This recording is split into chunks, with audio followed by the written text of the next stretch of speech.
各位好，我是盖，欢迎来到我频道。这一次的盖世英雄第一期啊，是要来谈谈在现今的游戏产业啊，为了让玩家添增更多的休闲，往往会把游戏降低的难度啊，增加许多的辅助模式啊，有些还有外挂，让你成为一刀猎人，或者攻击力加强的作弊程式啊，让整个产业步入了速食化。在大家都一样的想法，就有大神想法特别的不一样。我就是要增加难度，就是要让游戏的节奏变快，然后在游戏里面增加大量的善意，让玩家受苦。这种系列在最近的产业崛起，也就是魂系游戏。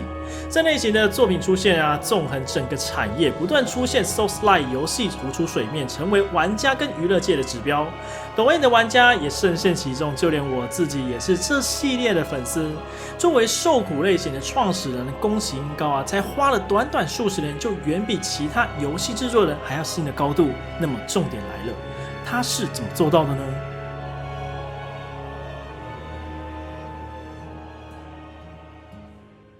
？1974年，宫崎英高出生在了静冈县，家境并没有很富有，所以多半的时间，他的父母根本就没有钱可以买电玩给他玩，对游戏一点都不了解。那一般来说啊，穷人家的小孩，一个就是在外面乱奔跑四处玩，要不然就是躲在图书馆里面看一整天的书。而宫崎英高就是躲在图书馆里面啊，所以涉及到的书籍内容就非常的广泛。其中最喜欢的系列啊，就是西方奇幻风格的小说以及克苏鲁神话，对他来说是至高的魅力。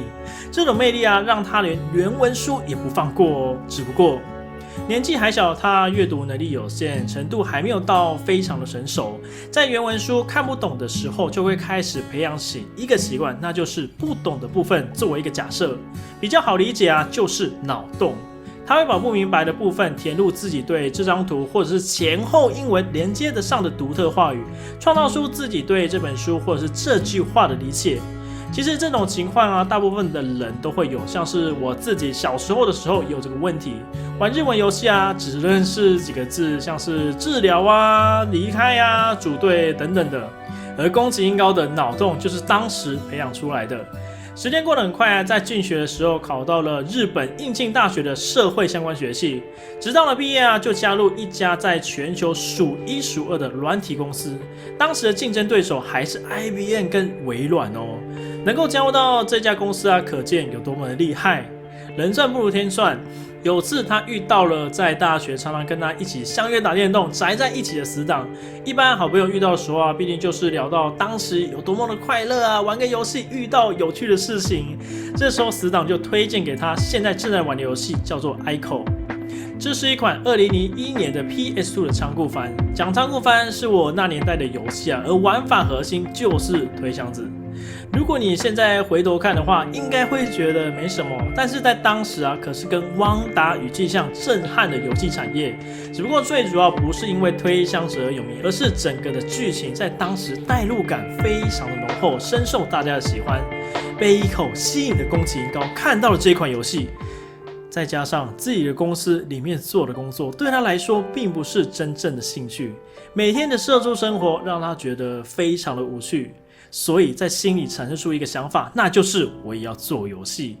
他丢下了辞呈，步入了寻找游戏产业的道路。只不过在日本当时，企业其实最在意的就是忠诚2个字。你只要卖力的对一家公司啊，努力的上班，也没有退出的话，这家公司也不会抛弃你。而且他也没什么游戏的开发经验，但是宫崎英高并没有放弃，一直不断的投履历，直到了最后一家叫做 From Software 的软件公司收留了他，才开启他第一个游戏开发的生涯。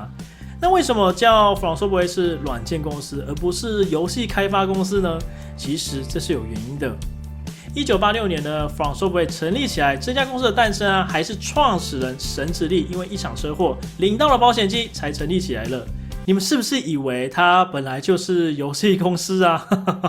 很可惜啊，一开始并不是做游戏的，而是做一些商业用的软体，比如说像是管理猪饲料啊，或者是其他农业类型的软体。但是在当时做商业软体也是稳稳赚，就这么到了90年代。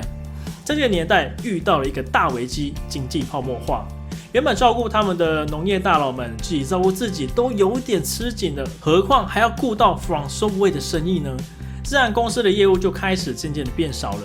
那声音变少，空闲时间就多了很多。员工就在休息时间开始设计 3D 机器人。正好神吉他对于机甲类型的游戏又特别的热爱，所以他希望能够以这个系列作为游戏产业出道的作品。只不过因为他们完全没有出过游戏，再加上机甲题材当时太过于冷门的，所以根本找不到发行商作为桥梁，也就因此放弃机器人这个想法，在等待下一个时机。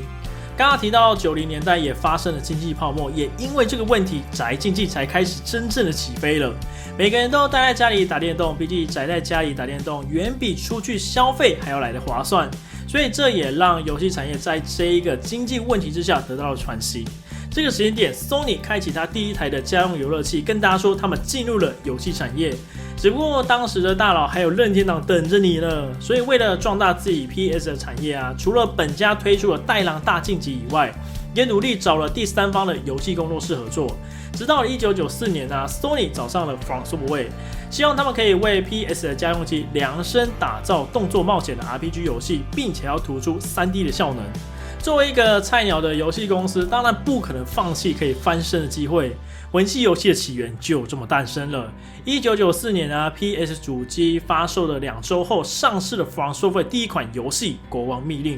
这款游戏的初次代表作在当时游戏评论具代表性的法米通给了30的及格分数，这对 From Software 可以说是好的开始。后续又在推出《国王密令2》跟3的续作，也受到观众的大量好评。会红的点最主要以难度有末日的等级，发挥到了超高的极致。游戏的核心放在迷宫的探索跟战斗上，只要在迷宫里面死掉一次，就是直接回到了游戏选单哦。也就跟现代版的《暗黑破坏神》专业模式，还有我前阵子玩的《致命躯壳》引发了 bug 有异曲同工之妙，一个不留神就直接重新开始了游戏。以当时的游戏引擎根本就没办法做到什么跑酷或者是一刀杀怪的要素，你要对付一只小怪都非常的困难。所以说，国王密令系列作因为游戏本身的难度，加上当时具有自我特色的世界观，引发了大量的回响。直到2004年宫崎英高正式加入了 From Software。其实各大产业都不要这个人的时候，面试的人为什么还要接受完全没有游戏开发经验的人呢？原因是因为面试官认为他在当时抛下了稳定的工作，公司还要求降薪的拙劣条件之下，他还是为了实现自己能够做游戏的理想，所以面试官认为宫崎英高是可以成功的。那个男人成功进到了游戏产业，当上了最基层的程式设计师。第一次接触的作品是机甲佣兵，最终掠夺做编写代码的工作。作为 From Software 招牌的机甲佣兵几乎是每一年都会出一款新作，也让宫崎英高的能力在4年里变强了许多。连机甲佣兵4也是他担任的游戏总监。在这个时间点Sony 再一次找上了 From Software， 要求他们再开发一款剑与魔法的动作冒险游戏。因为当时 Xbox 有着独占游戏叫做《上古卷轴4》，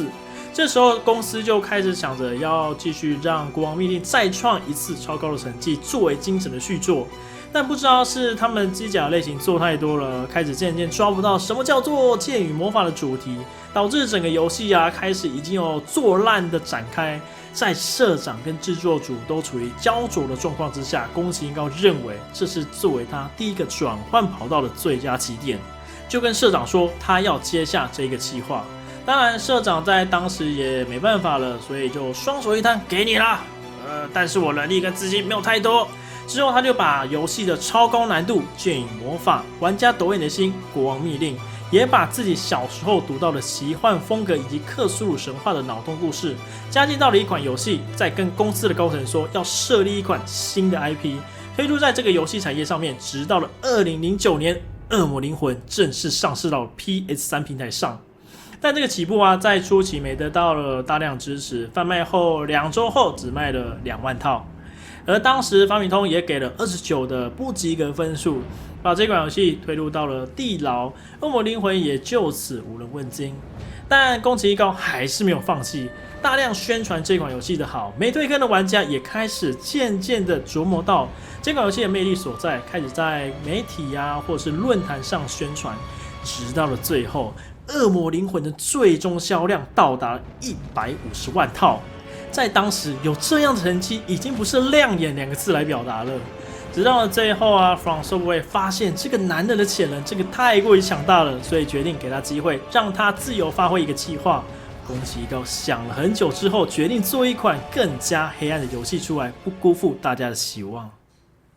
OK， 到了影片尾声喽。这一次的专栏是新开的，游戏界里面有许多的英雄，让我们可以玩到更棒的作品。那这些制作人都各自有自己的人生，到底是什么样的环境可以让他们有这样的想法，创造出这么棒的游戏呢？下一集即将带给大家宫崎英高的《传火秘辛》。Farron's Undead Legion, the Abyss Watchers.